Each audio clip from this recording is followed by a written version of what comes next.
तुकाराम महाराज कोण होते? जसं मी म्हटलं, आम्ही वैकुंठवासी आलो याच कारणासाठी. बोलिले जे ऋषी साच भावे वर्ताय. जे ऋषी सांगून गेलेले आहेत पूर्वी वैदिक काळामध्ये, पुराणांमध्ये, तेच पुन्हा सांगण्यासाठी, आपल्याला पचेल अशा पद्धतीने सांगण्यासाठी आम्ही आलेलो आहोत. झाडू संतांचे मार्ग आडराणी भरले जग.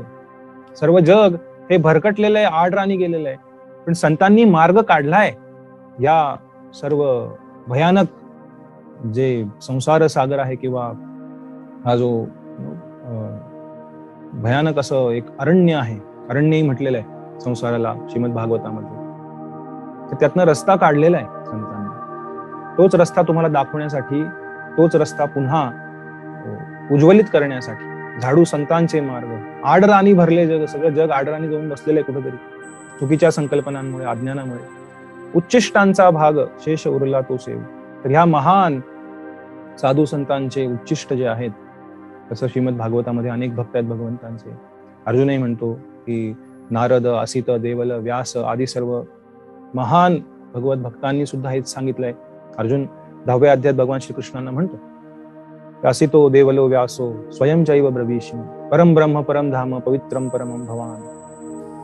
तर अशा प्रकारे हे जे महान संत आहेत, त्यांचे उच्चिष्ट जे आहेत, त्यांनी दिलेलं जे शास्त्रज्ञान आहे, ते आम्ही तुम्हाला देत आहोत.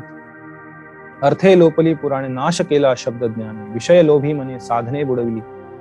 तर या लोभी मनामुळे, विषयामुळे अनेक लोकांनी साधनं बुडवली. जो खरा उद्देश आहे मनुष्य जन्माचा, तो नाश करविला आहे. आणि पुराणांचा अर्थ ते विसरून गेलेले आहेत. पिटू भक्तीचा डांगोरा. तर या भगवत भक्तीचा डांगोरा, त्याचं महत्व सर्व समाजाला समजून देण्यासाठी, ज्याद्वारे काय होईल, कळी काळा असी दरारा. या कळी काळाला, कलियुगामध्ये, या कळीला सुद्धा जो कली व्यक्ती आहे, ज्याला परीक्षित महाराजांनी थांबवलं होतं, ते राज्य करत असताना भागवतामध्ये पुढे आहे अध्यायात, पुढच्या अध्यायांमध्ये वर्णन आहे, आपण त्याची चर्चा करू आपल्या सत्रांमध्ये.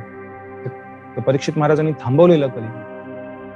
तर अशा पद्धतीने जे भक्त आहेत ते कळी काळाला सुद्धा दरारा अशा पद्धतीने प्रचार करून सर्व, कारण कलियुगाचं विशेष आहे कलह. ह्याला कलियुग म्हणतात. कलह भागवतामध्ये वर्णन आहे कलियुगातील सर्व मनुष्यांचं, की कसे जीव असतील कलियुगामध्ये, की नेहमी दे आर ऑलवेज डिस्टर्ब, उपद्रतः, कधी शांत बसू शकणार नाही, चंचल. आणि जसं कलियुग पुढे जात जाईल तसं ह्या गोष्टी अजून वाढत जातील. तर या कळी काळाला दरारा देण्यासाठी हे भगवत भक्त आलेले आहेत. तुका म्हणे करा जय जयकार आनंद, या हरिभक्तीचा जय जयकार आनंदाने करा सर्व.